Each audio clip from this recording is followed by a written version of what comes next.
Hello everybody, welcome back. Today as well we have got you another video. In this video I'll show you how you can simply go ahead and share location on Waze app. But before that, please do make sure to like our video, subscribe our channel, and without any further delay, now we will simply start our video. So for the matter, first of all, access your particular Waze app on your mobile phone,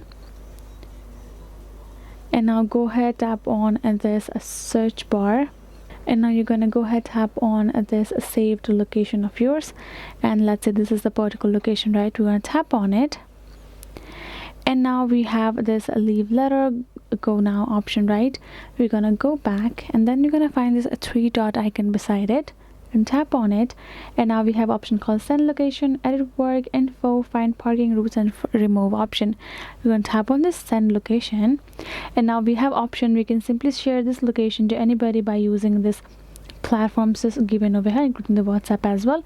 We can simply tap on at this WhatsApp and check, choose a person and send that particular link of our location, or we can simply go back again, tap on three dot and tap on send location, tap on this more option, and this will simply enlist more options for you, for us, if you would like to send the location. And we can even copy the particular link and paste it according to our liking to anybody we like.